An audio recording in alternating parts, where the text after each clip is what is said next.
Hello, नमस्कार. मी शीतल. माझ्या mini ब्लॉगमध्ये तुमचं खूप खूप स्वागत आहे. कसे आहात सर्वजण? तर मस्त असाल तर माझ्या चॅनलवरती नवीन असाल तर सबस्क्राईब करा. तर मी चालले होते गावी म्हणजे माहेरी आणि आदर्श पुढे गेला होता. त्याच्यामुळे श्रेया आणि मीच दोघीजण चाललो होतो. तर नंतर प्रवास करून आम्ही पोहोचलो इंदापूरला आणि इंदापूरमध्ये नंतर भाऊ येणार म्हणून त्याची वाट बघत बसलेलो स्टँडवर आणि नंतर आम्ही गेलो इंदापूरमधल्या एका शॉपमध्ये. तर खूप मोठं नवीनच शॉप झालं होतं आणि तिथं खूपच साऱ्या व्हरायटी होत्या. प्रत्येक वस्तूच्या वेगवेगळ्या व्हरायटी आणि क्लिपांच्या पण खूप साऱ्या व्हरायटी होत्या आणि खूपच छान रेट पण चांगले होते. तर मी तिथून 4-5 क्लिप घेतल्या आणि नंतर मी म्हणजे क्लिप घेऊन घरी निघाले. घरी आल्यानंतर दुपारी आराम वगैरे केला आणि नंतर मग संध्याकाळी असं सगळेजण जमले होते. तर अचानक फोटो बघायचं वेड लागलं. तर सगळेजण जुने फोटो बघत बसलेले.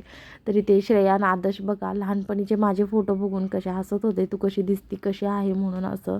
तर सगळ्यांना खूप छान वाटत होतं आणि प्रत्येकजण आपापले फोटो पण बघत होते. त्याच्यामुळे खूपच भारी वाटत होतं सगळ्यांना जुने फोटो बघून. कारण आपण कसे होतो आणि वयोमानानुसार कसं झालो हे सगळ्यांना आणि राहणीमानात पण खूप बदल होतात. तर हे सगळं बघून मुलांना पण खूप नवलच वाटत होतं जुने म्हणजे कसं होतं वगैरे त्याच्यामुळे. तर सगळे खूप खुश होऊन फोटो बघत होते आणि हसी मजाक पण चाललं होतं. एन्जॉय करत होते सगळेजण आणि 1-2 फोटो बघायला बसले आणि सगळी फॅमिली गोळा झाली. तर खूप छान वाटत होतं असं फोटो बघून. आणि मी पण मुलांना दाखवत होते, "हे बघ, हे म्हणजे हे कोण आहे, हे कसं आहे?" वगैरे असं. कारण की त्यांना काही एवढं ओळखायला येत नव्हतं, पण ओळखत होते. आणि तुम्हाला हा मिनी ब्लॉग कसा वाटला कमेंटमध्ये नक्की सांगा. लाईक, शेअर आणि सबस्क्राईब करा. भेटूया अशाच आपण नवीन नवीन व्हिडिओमध्ये. तोपर्यंत बाय बाय.